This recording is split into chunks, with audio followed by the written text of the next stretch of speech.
Today we're talking about the debrief, and it's really important for the hiring team because a lot of managers believe that they've done their job once they've done the interviews. It's also important for the candidate because they need to understand what happens in that closed room when everybody gets together and talks about you and makes a decision. So first of all, I'd like to ask you from your experience, why do companies not have a really solid debrief process? So over the years, a lot of companies have been inconsistent in how they actually handle interviews. In fact, even inconsistent across different teams. Some might be great at it, others might be very sloppy. The good thing is there's a number of hiring and recruiting tools that have developed in the last 5 years or 8 years that are starting to bring just a little bit of structure that can help people log their votes, be able to capture some of their comments beforehand. So that is helping to give people some guardrails to help, but I think they can do better than that even. Right. And what are the biggest mistakes that they make? Because I can imagine they get the process really right up to that point and they've interviewed a load of people. What are the biggest mistakes they make running up to that? I'm thinking, for example, of bias and sharing opinions and talking before they get in that room. So biasing other people on the loop is probably one of the biggest flaws that I've seen, where you're interviewing a candidate, you've got somebody, this would happen more when you might be in person, but you've got somebody walking out of the room who just finished interviewing a candidate, you're about to walk in, and they just casually say to you, the other interviewer, oh, you're going to wish you had this hour back. And suddenly, they have completely anchored you to the negative before you've even Yep. met the candidate. And so many candidates, it depends on the style of the interviewer. It might depend on the time of day. People have good days and bad days. People have good interviews and bad interviews. And it's not always a reflection of their talent. Sometimes people are really nervous interviewing with a company they really eagerly want to work for. And that might not put them at their best. And so blind voting is one of the most fundamental principles across the Amazon recruiting system that I was trained in and the style of recruiting and interview excellence that I teach, Yeah. because it allows an individual interviewer to make the best decision they can, make a vote on it.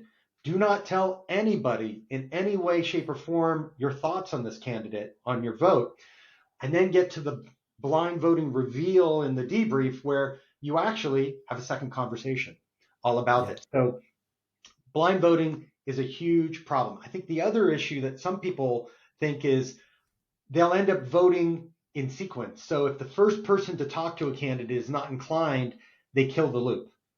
That's another real problem, because sometimes you'll have people who might be the first in the interview, and maybe they've got some criteria that is important but not key to the whole role.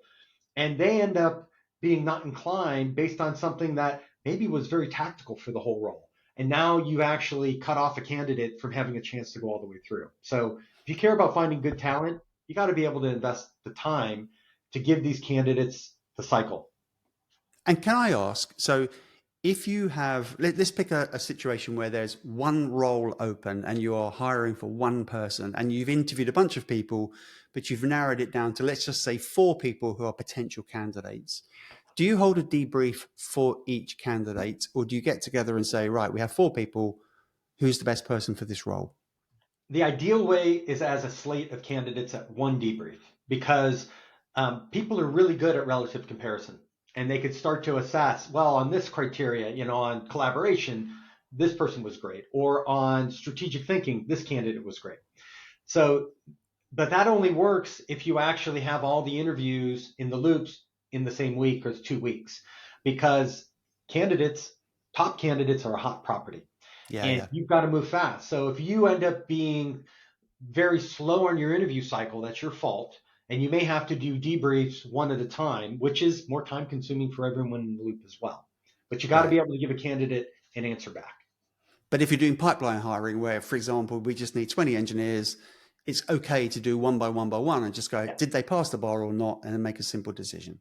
Yes, there is, although there's an interesting point for you want to make sure before you make your first offer, you've interviewed at least 3 or 4 different candidates for your Yes. own Yes. baseline. And then after that, you could then say, okay, we've now calibrated. It's almost like if you've ever, rented an apartment or bought a house, don't buy the very first one you look at. Hmm. Look at three. And after you Yeah. look at three, you actually have some comparisons about what matters to you and what you care about. So Yeah. I would not just hire the first person that made it through the loop. I would wait till you get at least 3 or 4. I was on a panel once where we were hiring for a single position. It was a fairly senior position. We hired somebody at the beginning, and we actually had a process where we would debrief every candidate, and we got together and said, really good, but we've got more to go. And by the time we got through to about the seventh or eighth candidate, we said, you know what, number one was just so good. And we went back, and that person had accepted another offer. But we managed to persuade them to come back to us. But yeah, sometimes the first one is the one you want.